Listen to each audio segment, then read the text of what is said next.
नमस्कार। अपना यूपी के इस वक्त के बुलेटिन के साथ हाजिर हूं मैं अनुपम मिश्रा। प्रदेश की हर छोटी बड़ी खबरों को लेकर के सीधे आपको लेकर चलते हैं असम के होजाई, जहां पर उत्तर प्रदेश के मुख्यमंत्री योगी आदित्यनाथ विजय संकल्प रैली को संबोधित कर रहे हैं। केरल की एक सीट पर नामांकन किया है और केरल की सीट पर जब नामांकन किया है तो भाइयों बहनों, वहां न भारत का तिरंगा था, वहां न कांग्रेस का पंजा था, वहां पर केवल मुस्लिम लीग का चांद तारे का छाप झंडा, हरा झंडा ही हरा झंडा दिखाई दे रहा था। आज आप देख सकते हैं कांग्रेस की मानसिकता को। जो मुस्लिम लीग भारत के विभाजन का कारण बनी थी, जिस मुस्लिम लीग के कारण भारत के अंदर लाखों निर्दोष लोग मारे गए थे, उस मुस्लिम लीग से राजनीतिक गठबंधन जहां केरल के अंदर कांग्रेस कर रही है, वहीं असम की बदहाली के लिए जो बदरुद्दीन जिम्मेदार रहा है, उसके साथ भी कांग्रेस ने गठबंधन करके एक बार पुनः आपकी सुरक्षा पर सेंध लगाने का कार्य किया है। ये कांग्रेस की राष्ट्रीय सुरक्षा के साथ और आपकी सुरक्षा के साथ खिलवाड़ करने वाली इस प्रकार की कुत्सित नीतियों का मुंहतोड़ जवाब देने के लोकसभा का एक चुनाव आया है और इसीलिए तो हम सब आपके पास आ रहे हैं कि भाइयों बहनों, जब हम असम की बात करते हैं, मां कामाख्या, ब्रह्मपुत्र और यहां की उन परंपराओं पर हमें गौरव की अनुभूति होती है, जिन कारणों से इस असम ने भारत को समृद्धि और खुशहाली के एक नए मार्ग पर ले जाने का कार्य किया था। और इसीलिए आप सब जानते हैं कि कांग्रेस के पास बदरुद्दीन का समर्थन मिलने के बावजूद भी ढूंढे उन्हें प्रत्याशी नहीं मिल पा रहा है।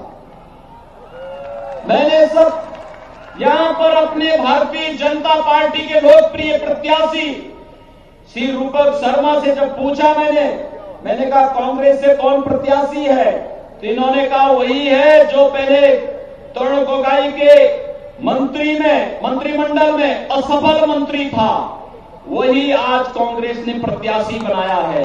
जो मंत्री का दायित्व नहीं निभा सकता, शासन के अपने दायित्वों का निर्वहन करने में विफल रहा है, तो भाइयों बहनों, वह व्यक्ति जो अपने गृह जनपद में कोई भी कार्य मंत्री रहने के बावजूद नहीं कर पाया हो, वह आपका क्या विकास करेगा? कांग्रेस का विकास नहीं। कांग्रेस तो देश के अंदर नकारात्मक व्यवस्था के साथ, देश के अंदर नकारात्मक ताकतों के साथ कार्य कर रहा है, जो ताकतें भारत में अस्थिरता पैदा करनी चाहती हैं, भारत में अराजकता पैदा करनी चाहती हैं, भारत की सुरक्षा में सेंध लगाना चाहती हैं। आपने देखा होगा किस तरीके से असम के लोगों के हकों पर कुठाराघात करने का कार्य लगातार कांग्रेस नेतृत्व की सरकार के द्वारा लगातार किया गया। लेकिन भारतीय जनता पार्टी की सरकारें आई, भारतीय जनता पार्टी की सरकारों ने, आपने देखा होगा, चाहे वो मोदी जी के नेतृत्व की सरकार हो, कैसे मोदी जी के नेतृत्व में पूरा देश सुरक्षित महसूस कर रहा है। एक भारत श्रेष्ठ भारत की परिकल्पना को कोई साकार कर सकता है और किसी ने साकार किया है, तो वह नाम है देश के यशस्वी प्रधानमंत्री श्री नरेंद्र मोदी का। मोदी जी के नेतृत्व में भारत आज दुनिया की एक महाशक्ति के रूप में उभर रहा है। आपने देखा होगा कैसे पाकिस्तान कभी हमारे सैनिकों का सिर काट करके लेके जाता था, और आज जब मोदी जी प्रधानमंत्री हैं तो पाकिस्तान दुनिया के अंदर गुहार लगाते हुए भाग रहा है कि मेरी जान बचाओ, भारत हमला कर सकता है, भारत कभी भी उसको तोड़ सकता है, भारत कभी भी उनके यहां हमला करके पाकिस्तान के किसी भी कैंप को नष्ट कर सकता है। ये ताकत नेतृत्व की ताकत होती है। भारत तो योगी आदित्यनाथ को आप सुन रहे थे और सीधे लेकर चलते हैं रुड़की, जहां पर बीएसपी सुप्रीमो मायावती संबोधित करेंगे। सुनने के लिए यहाँ भारी संख्या में इकट्ठा हुए हैं, तो इसके लिए मैं आप सभी लोगों का हार्दिक दिल से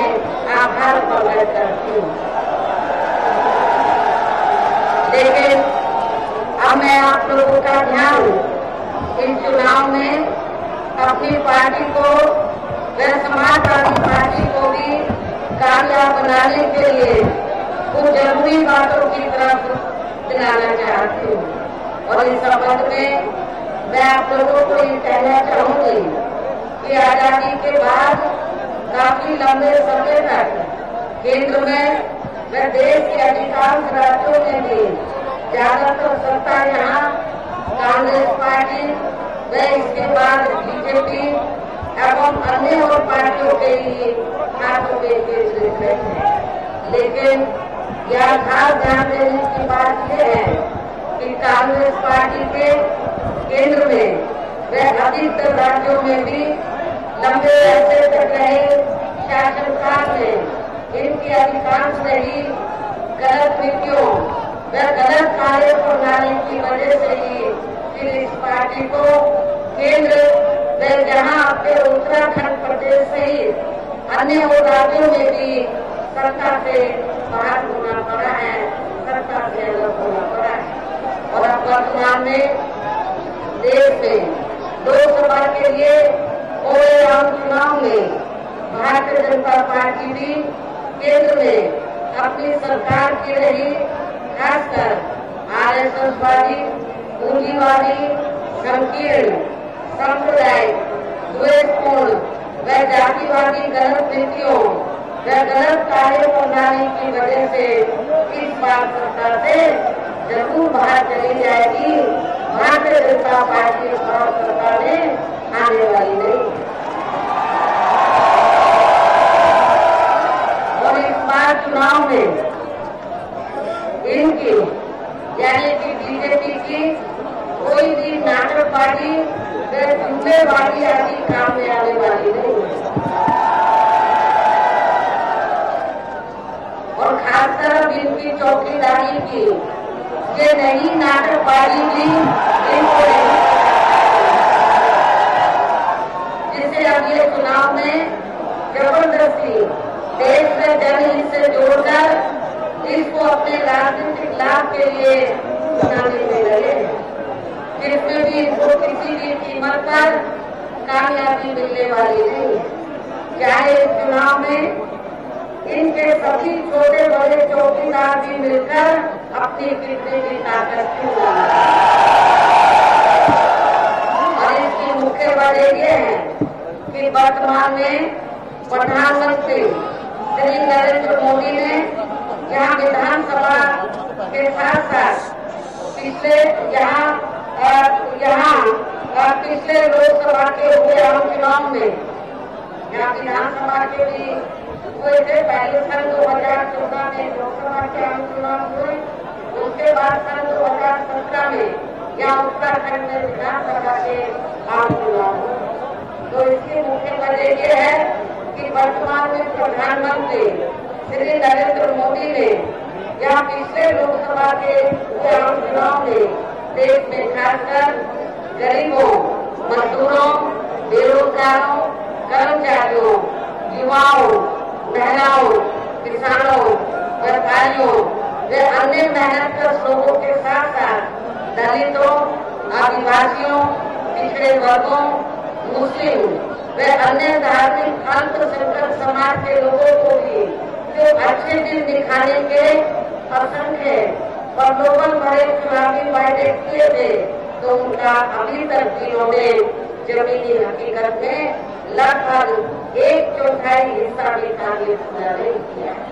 और अब अपनी इन कमियों व विफलताओं पर से इनका ध्यान बांटने के लिए खुद प्रधानमंत्री श्री नरेंद्र मोदी ने इन चुनावों के घोषित होने के कुछ दिन पहले से ही देश में पिछले हुए लोकसभा चुनाव की तरह ही फिर से यहाँ किस्म किस्म के हथकंडे इस्तेमाल करके देश की जनता को गुमराह करने का भी पूरा प्रयास किया है, जिसके तहत ये पूरे देश में ये चुनाव घोषित होने वाले दिन तक भी अपनी सरकार की जबरदस्ती की असंख्य हवाई घोषणाएं, ठोकरे दिलाना एवं अर्थव्यवस्था कार्यों का ही उद्घाटन आदि करने में ही ज्यादातर लगे रहे हैं। और ये कार्य इन्होंने पुलवामा में हुए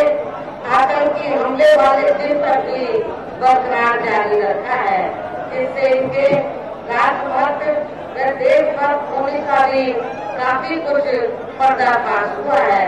और इतना ही नहीं बल्कि इनके किए गए इन कार्यों के प्रचार प्रसार व आयोजन पर भी इनके हवाई ये किए गए इन कार्यों के प्रचार प्रसार व आयोजन पर भी इन्होंने देश की जनता के कई हजार करोड़ रुपए भी सरकारी खजाने के खर्च कर दिए हैं, जबकि सरकार धन को या देश के अति गरीब व अति बेसहारा लोगों के हितों में भी लगाया जा सकता था, किंतु ऐसा इन्होंने नहीं किया।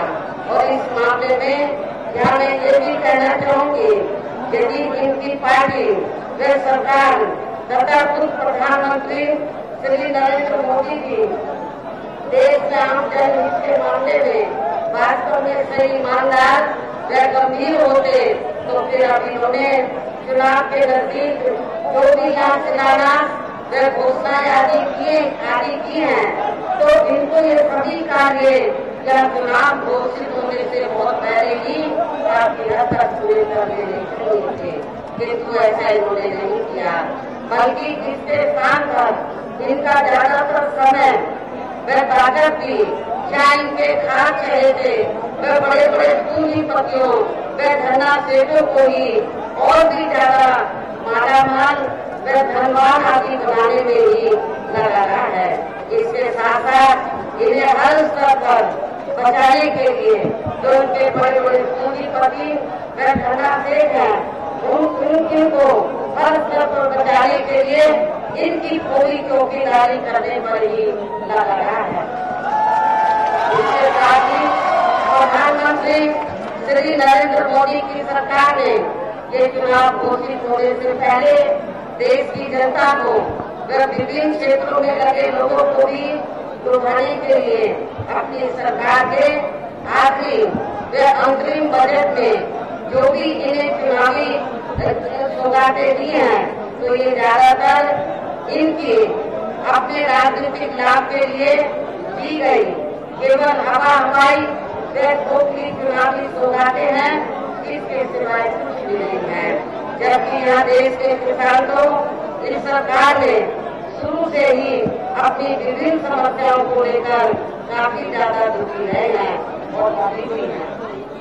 इसी प्रकार केंद्र की वर्तमान भाजपा सरकार ने भी पूर्व की कांग्रेसी सरकार की तरह ही देश के खासकर यहाँ दलितों, आदिवासियों, पिछड़े वर्गों, मुस्लिम व अन्य धार्मिक अल्पसंख्यक समाज के लोगों का भी कोई खास भला व उत्थान। तो मायावती को आप सुन रहे थे जो कि रैली को संबोधित कर रही थी। आगे बढ़ते हैं, बात करते हैं डिंपल यादव की। बड़ी खबर कन्नौज से आ रही है। नामांकन करने कन्नौज पहुंची है डिंपल यादव, अखिलेश यादव, रामगोपाल यादव, जया बच्चन, सतीश चंद्र मिश्रा मौजूद हैं। सपा बसपा रालोद ने डिंपल को प्रत्याशी बनाया है। बड़ी खबर इस वक्त की, डिंपल यादव नॉमिनेशन करने के लिए पहुंची हैं। तस्वीरें अब आपको दिखा रहे हैं आपकी टेलीविजन स्क्रीन पर। कन्नौज में डिंपल यादव का नामांकन है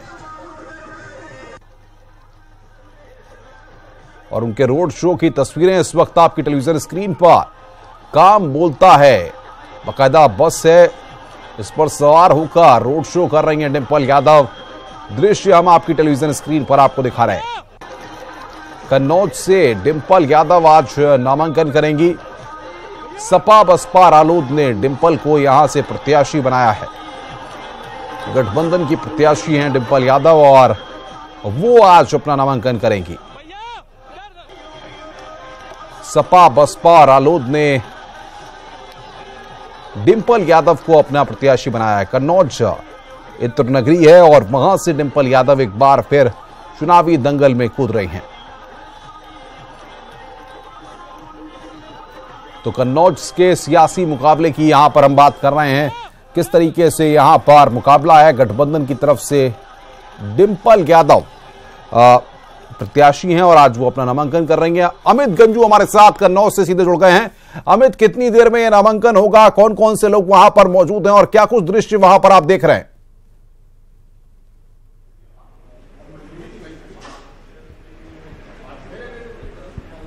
अमित, आपको मेरी आवाज मिल रही है? मैं आपको बताना चाहूंगा, निश्चित तौर पर समाजवादी पार्टी का एक गढ़ कहा जाता है कि पिछले कई दशकों से अगर बात की जाए तो सब जी मैं सुन रहा हूं। मैं आपको क्या बताना चाहूंगा कि समाजवादी पार्टी का ये गढ़ कहा जाता है और पिछले कई दशकों से सपा का दबदबा साफ तौर पर देखा जा सकता है, क्योंकि 2012 से पूर्व उत्तर प्रदेश के पूर्व मुख्यमंत्री यहां से सांसद थे और 2012 में डिम्पल यादव ने पहली बार यहां से जब अपना नॉमिनेशन फाइल किया तो निर्विरोध जीत हुई। 2014 में कांटे की टक्कर रही गई। उस वक्त पे भारतीय जनता पार्टी के जो प्रत्याशी थे वो रनर रहे थे, 19,800 वोटों से वो हारे थे। उस दौरान बहुजन समाज पार्टी का कैंडिडेट भी यहाँ फाइट कर रहा था, जिसे 1,68,000 के आसपास वोट मिले।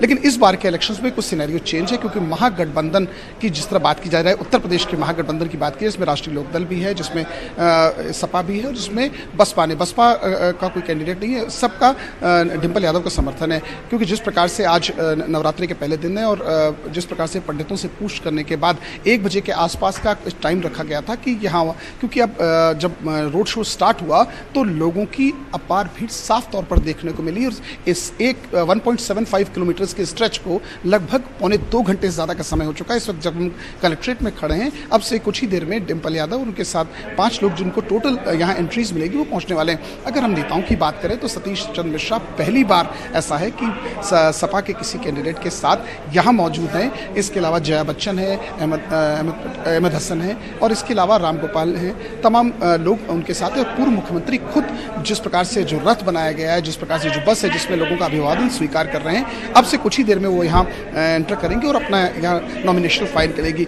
और मैं आपको फिर बताना चाहता हूँ कि यहाँ जो कन्नौज का सिनेरियो है सबसे थोड़ा डिफरेंट है, क्योंकि टोटल 5 असेंबली सीट्स होनी चाहिए। तो कन्नौज की बात की जाए, यहाँ 3 असेंबली सीट्स हैं, जिसमें छिबरा, मऊ। बिल्कुल अमित, एक बात मैं समझना चाहूंगा, इस बार हम देख रहे हैं जैसा आपने भी अभी जिक्र किया कि डिम्पल यादव अपना नॉमिनेशन अब से थोड़ी देर में वहां पर फाइल करेंगी, लेकिन सतीश चंद्र मिश्रा वहां पर मौजूद हैं। क्या आप जमीनी स्तर पर बीएसपी के कार्यकर्ताओं को भी, बीएसपी के नेताओं को भी अखिलेश यादव के रोड शो के दौरान या वहां पर इस कैंपेन के दौरान वहां पर बीएसपी के कार्यकर्ताओं को भी साथ में देख रहे हैं, राष्ट्रीय लोकदल के कार्यकर्ताओं को भी वहां पर साथ में देख रहे हैं?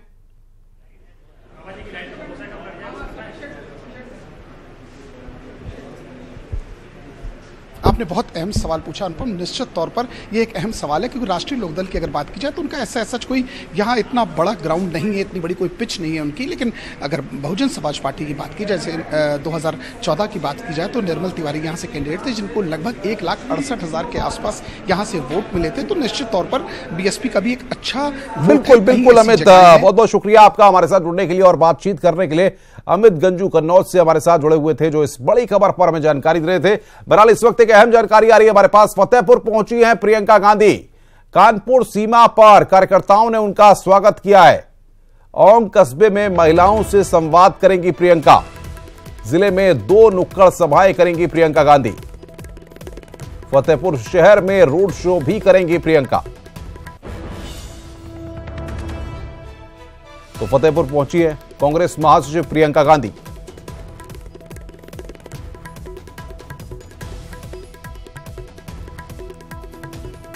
औंग कस्बे में महिलाओं से संवाद करेंगी प्रियंका, बड़ी खबर इस वक्त की।